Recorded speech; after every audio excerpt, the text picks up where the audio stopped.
when Allah subhanahu wa ta'ala created Adam, the only one angel that refused to bow down to Adam al-Islam was their leader, Iblis, who then asked Allah subhanahu wa ta'ala, when he was punished, he was told that you have been now given a punishment and you will be now regarded as one of the enemies of this deen. He asked Allah subhanahu wa ta'ala a reprieve. Very clever man, very clever jinn. He said, give me the permission because you have not really believed in my argument. His argument was that humans will create mischief and create fight and create all kinds of discomfort in the universe. So why are you creating such a being that may not be really controlling their actions and maybe doing a lot of damage to other universe?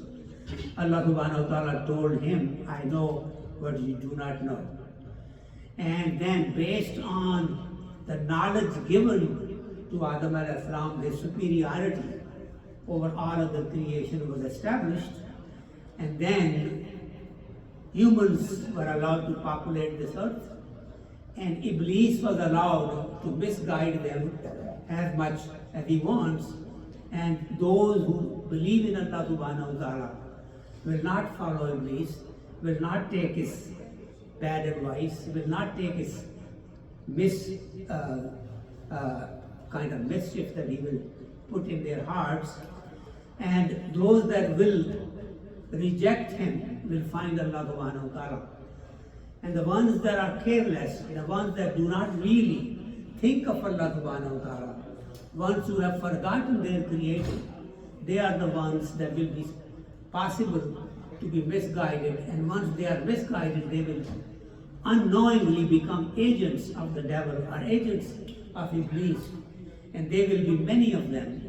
And they will live their lives with the belief that they really do not have to go in front of Allah subhanahu wa ta'ala. Others may have other reasons just to be very careless or being very ghafil about the message of Allah subhanahu wa ta'ala. So far, easily understood.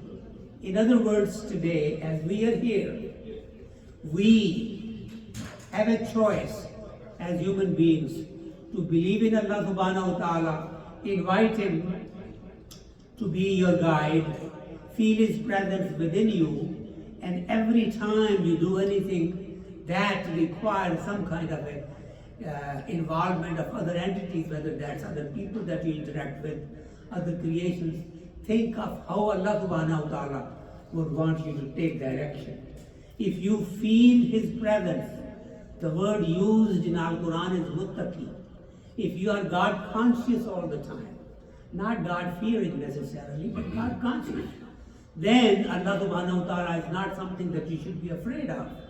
You should love Him and He loves you as a creation, provided you do exactly what He has asked you to do. If you disobey Him and do contrary to His instructions and contrary to what really is good for the universe, then of course Allah subhanahu wa ta'ala's help may not be as easy to come towards you, although He is merciful and He can forgive anything and everything. The belief in Him as a wahid, as somebody who has no likeness of Him. There is nothing like Him. He has no children and He was not born of anyone.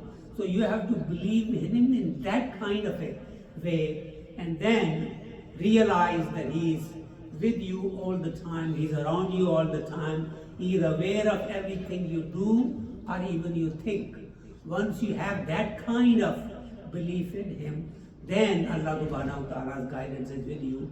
And Allah subhanahu wa ta'ala has told us that those who are fearing Allah subhanahu wa ta'ala and have His strong belief in Him, it's difficult for Iblis to misguide them.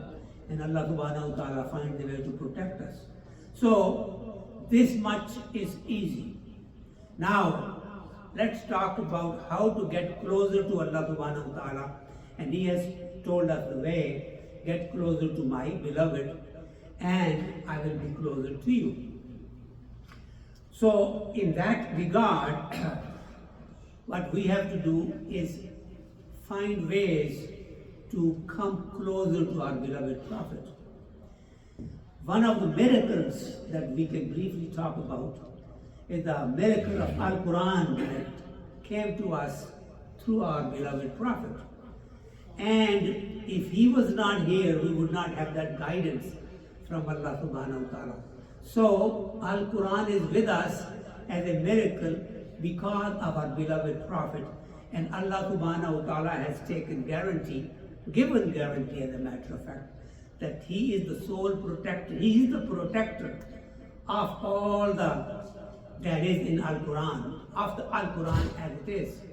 Now people that have not believed in Islam or in oneness of Allah subhanahu wa ta'ala, they have tried probably, many scholars, many communities, many organizations probably in a unified way, to take that challenge and create a chapter or a surah or a verse in the likeness of Al-Quran, and they have failed consistently. Allah subhanahu wa ta'ala has made this particular book, which is a live book. It can talk to you if you have that kind of a belief in it. If your connection to Al-Quran is really sincere and deep, you can have a dialogue with this book.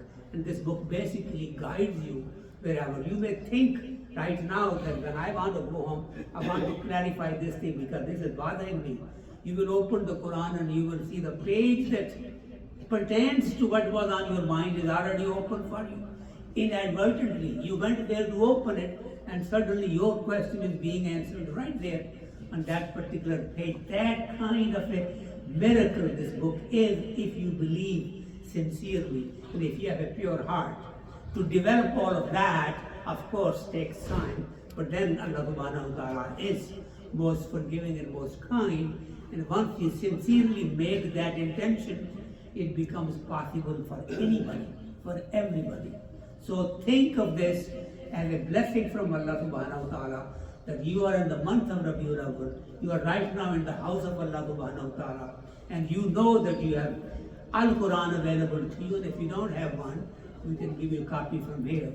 But in every language in this world, this divine book has been translated. So there is no excuse for somebody to say that I cannot understand Arabic, so this message does not open up to me. You should read this message in Arabic, if you possibly can. But even if you could not read it in the beginning, read the translation and get somebody who can explain it to you.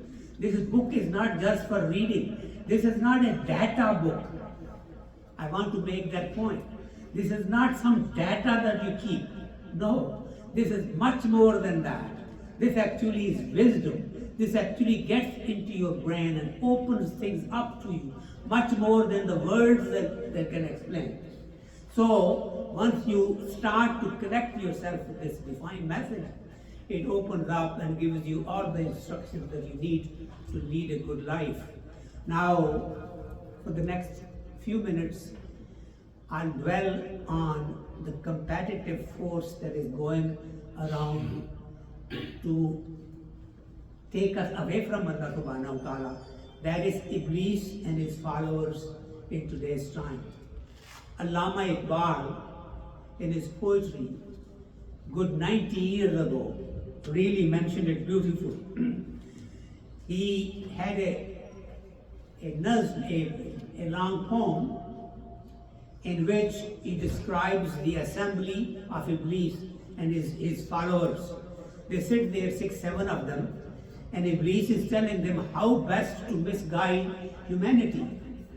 And he says, I have no problem. He starts with that I have no problem misguiding the Europeans and other than that. But the problem I'm having is with Muslims. Islam is the problem for me.